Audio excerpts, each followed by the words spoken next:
All right, Lovecraft Country, episode 4. Yes. History of Violence.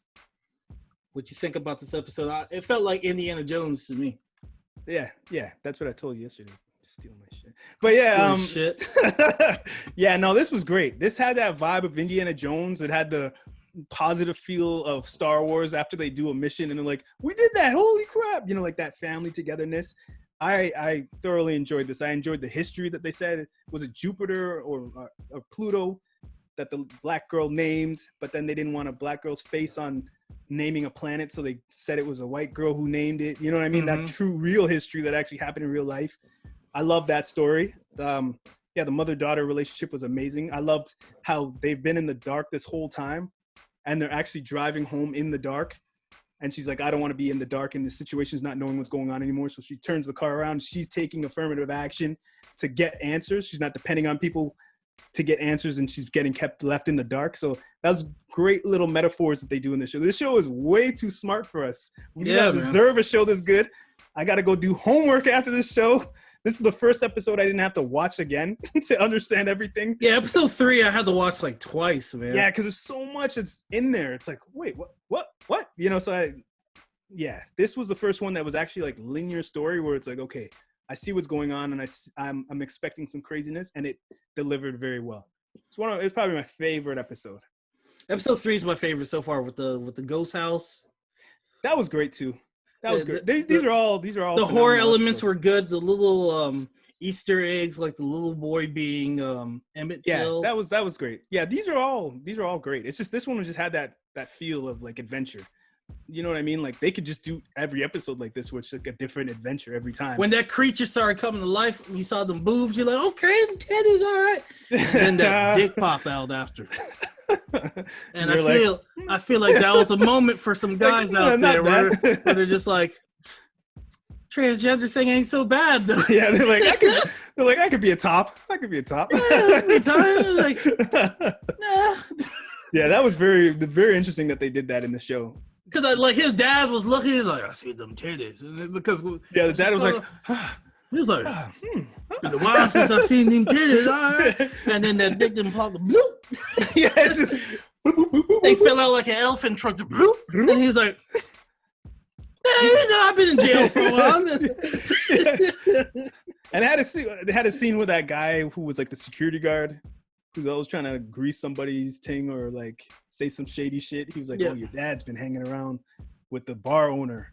He's like, what? Say my dad's gay? Like, you know what I mean? And then in the episode, he's like wondering if his dad is or not. So it was very interesting. That was a great episode, man. He's another one that gets random head in random places.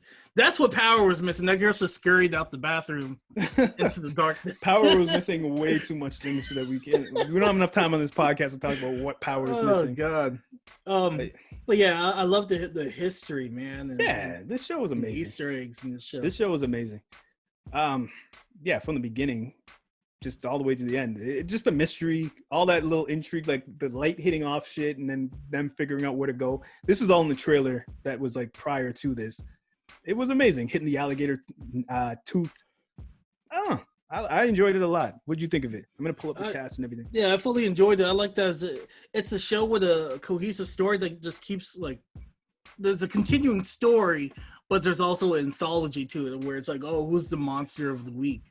Yeah, but it's not done bad. Yeah, it works. What'd you think of the modern music being played in the episode? I think it's off-putting. It's off-putting. It was a little off-putting at first, but then after a while, I was like, it makes sense. We're in a modern time, and this is a story that's being told. But they're trying something, and it like the Rihanna song at first was like, what the hell? But it worked after a while. Like I was like, man, okay. Give me an old ass song and have Cardi B sing it. I got that wop. Like that's what you want to hear. Got that wop in it. You know that old school vibe? That barbershop quartet. While she's cruising on the other side of the steering wheel, she got a British car. You notice that? That was hard. That was dope. I was like, oh shit. Man, okay. I got a couple theories about this show. Yes, go ahead. I think the girl and the guy with the white hair are the same person. She's actually the girl, but she's using magic to make herself look like a guy and walk around the world and feel what it's like to be a guy. She wanted to have sex with a black woman. I guess so. But, yeah, and I think that's the one that I remember. I gotta read the book, man. My dad dropped it off for me today, so I'm gonna start reading. Nice. Yeah, I might pick up the audiobook. Lazy, that's lazy. Hey, man, you're taking information all ways. I'm reading other things, so I want to finish those books. I gotta physically hold that dusty book. Yeah, it's important to have physical books for sure.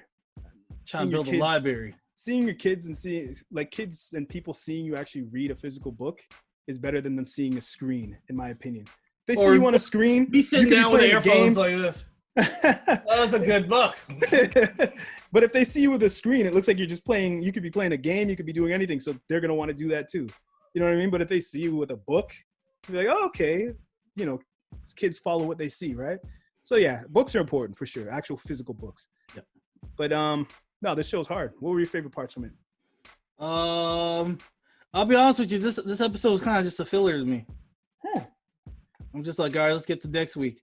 Wow. My favorite part was the end where he cut her throat. I was like, finally, something came out the blue. I think this felt more like an actual TV episode, and the other ones felt like the second episode could have been the season finale. Yeah, because so much happened. The third episode could have been a season finale because so much.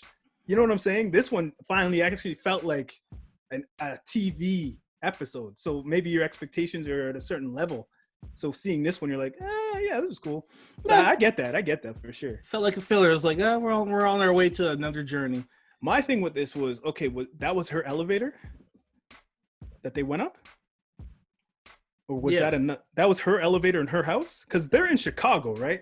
How did they walk from Boston to Chicago so fast? I gotta think. What elevator? The elevator when they're underwater? With the water. Yeah, that looked like the same elevator that was in her basement. From the museum or whatever that they were it's just a museum. Okay, because it looked exactly the same as where those her elevator kills people. Yeah, but those bodies, she saw a body in the water and she's like, oh my God, that looks like one of the guys who went missing in my house. Remember she held the body for a second? I think that was just some trickery going on with that place. Yeah, I know it's all connected underground, but that body would have to float a damn far away to get all the way from Boston to Chicago and back. They made it seem like she had the Underground Railroad under her house, man. Yeah, that's what at the end of episode 3. It showed how it could go further. Yeah, but it didn't show where it went. But like, there ain't no way, unless magic, that they could run 20 yards. Magic is real in this show. Yeah, get from Boston to Chicago. Because that body floated the opposite way. If she was like walking in the water and like, oh my God, that's the guy. Man, you'll make me watch this shit over now. You see what I'm saying? Yeah, yes. You see, this episode was better than you think. They left a lot of little things in there. And the dad, what's with his dad? What's with his allegedly quote unquote dad? What's up with him? He was crying and shit at the beginning of the episode. But they left a lot. You got to watch it again because a lot happened in that little. What you were hearing, what you were hearing him thinking was a lot happening in that. That was a lot happening in there. I gotta watch it over. A lot of answers for what's going on and what his motivations are. I'll watch it over then, Casey. Because you were hearing his brother's voice in there, like saying stuff. And what was he talking about? Like, oh, he wanted me to protect you. Watch my son. That's why I burned the book. That's what he was saying. He didn't say that though. He never said that. Watch my son. I thought his uncle was bad, but I think the dad has his own thing that he's trying to do. His dad has his own demons. That's why he's an alcoholic, trying to drink the pain away. I guess so. Another theory. Okay, in episode 3, they cut the goat's neck the same way that the dad cut the girl's neck, the native's neck. So, and we just saw her come back to life. She can't be dead off of getting her throat cut if she's been dead for so long. He did a sacrifice thing and probably took her blood, like she's Eve, and he took the blood of Eve to do something with. Do you get what I'm saying? So I just prediction, he has some ulterior motives.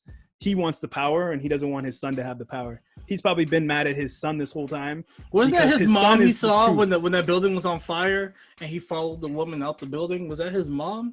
Whose? Atticus. No, man, that's his ancestor.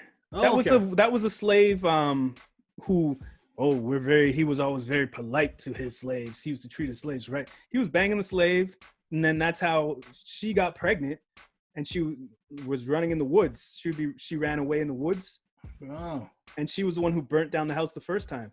So when he saw her through the glass, that was the one who made the bloodline go all the way to him.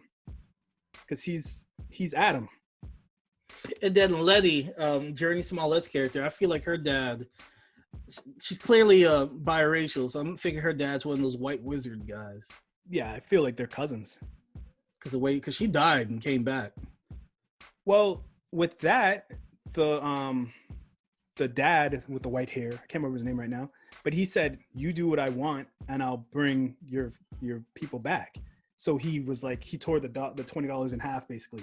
So he gave him $20. He brought her back, and then when the thing was over, he was supposed to bring his uncle back, but he didn't know that he was gonna get turned into ash and then killed. So he wasn't able to bring his uncle back. Maybe the girl has the ability to bring the uncle back. The girl has the uncle like in a basement somewhere right now. That's what I personally think. Because he's buried, allegedly.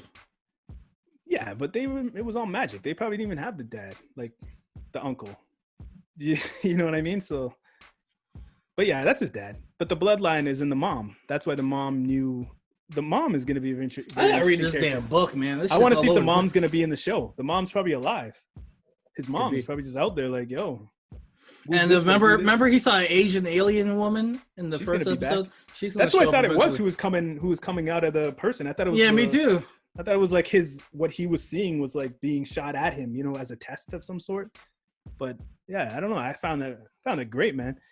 They making these people look evil as hell, though. That's for sure. Like, yeah, don't worry, you'll be with your family, and then he kills the family, puts them in a cage with her. That's basically a top floor of a house, and she's locked in, and she had to die in there with her family dead, just in a room. That's some fucked up shit, man. Colonizers, crazy, evil shit, man. They're making them look crazy. They do, man. They got white people just look evil in this show, man. Yeah. Have they showed one decent white person yet? Like, oh, they're all like. They gotta show at least one, like, hey, I'm here to help you out because I'm good. It's always somebody just doing this. Just walking by the dinner table like, there's that's all you see.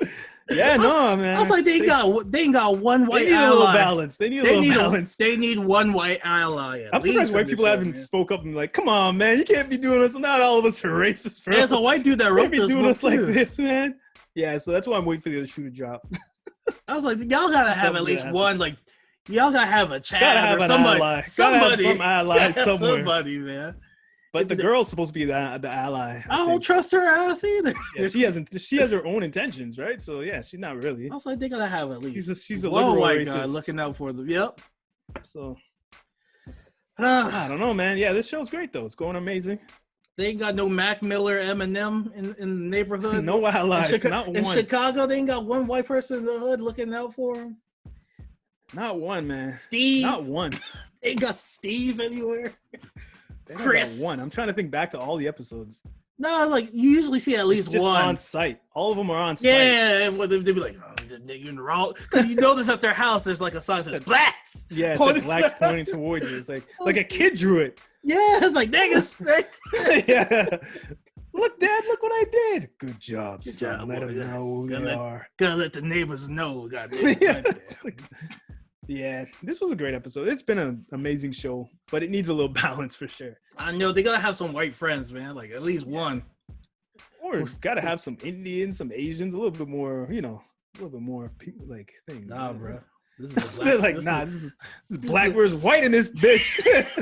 It's all that happened in the 60s. Yeah. Nobody liked each other. Come on. Man.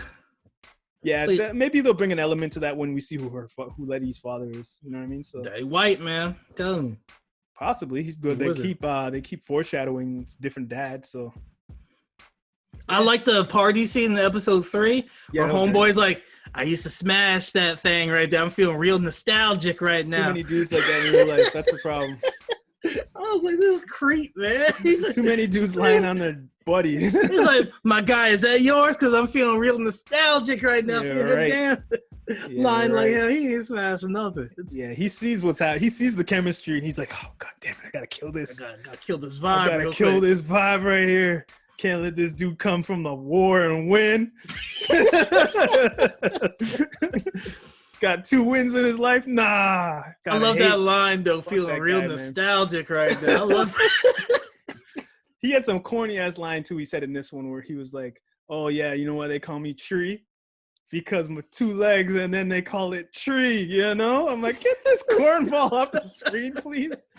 I kind of liked him in season 1 when he pointed. Episode 1. Yeah, in episode 1 when he was like, "Oh yeah, he's back there." But then after that, this character is just trash, man. He's just trying to. What if he just shows up at every power party? He just shows up. He's talking shit. Every episode he's been in, he's doing some shady, dumb shit. I love it, man. Poison. That's real life. There's a guy like that at every barbershop. There's a guy like that in every block, unfortunately, man. You got to duck and dodge those guys, man. Oh, man. For no reason.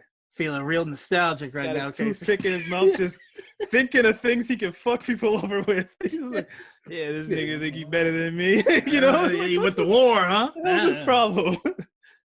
Yeah. Well, this was a great episode. I give it a 9. Yeah, me too. 0.59, you know, solid episode. It didn't make me feel like, holy shit, this was amazing. I got to see it again, like the first couple. But this was great. This was one of my favorites. I say it was a filler. I think it's one of my favorites still. It had a lot that happened in it for sure. A lot of watching over happened. But I still think it's a filler. I'm definitely going to watch this again. All right. Does that conclude this week's Bacchanal Podcast? It does, man. Check out that P-Valley season finale. I got you. I'm like 3 episodes behind right now. Yeah. It's a great season finale for sure. Did they show any P in P-Valley? Because I ain't seen no P yet. Nah, they breaking the rules, man. Yeah. I've been seeing some T. They show T. They ain't show no P. Yeah. It should really be called T-Valley because really, yep. They spilling the tea and they're showing titties. So they're about to show man Coco looks one episode. He was on the phone. I said, I try to see that. Yeah, exactly. I didn't pay for this Stars shit for this.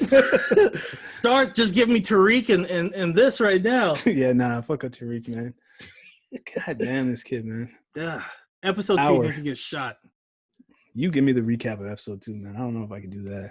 Oh God, you might need to get Tabitha and Trisha to review that shit. What time are we at right now? We over an hour? Yeah, we're good. We're done. Okay, cool. Yeah. All right, y'all. This is the Bacchanal Podcast. Make sure you hit us up on thebacchanalsquad@gmail.com. Yes. We're on Instagram, _Bacchanal, and on Facebook, we are the Bacchanal Podcast fan group. Join, like, share, tell your friends, tell your mom, tell your girlfriend, tell your side chick, tell your baby daddy, tell everybody. Let the world know. Let them all know. Spread it like herpes. Ain't no cure. Spread it like COVID. No. We don't want y'all to. No, God, no. Just no. COVID takes lives. Okay, I just want y'all to itch. So spread it. You just want to make them feel it a little, right? Yes. Make them feel something. Do not spread it like COVID. Good Lord. No. I don't want nobody dying out here. A little itch. Man. You want safe. A bump popping up every once in a month. You know, that's okay. You can handle that, but I don't want y'all to die. Spread it like a zit. Yeah, don't be safe. Spread it like some loose cheeks. Oh. Slide it. Yeah. Well, thank you everybody for listening, man. We appreciate all y'all, man. I just note. want this to be under an hour so I can get it on Instagram TV with no problems. All right, y'all. This is the I can't see the time. I can see it. We're over an hour. We'll be all right, though. We're over. All right, y'all. Peace.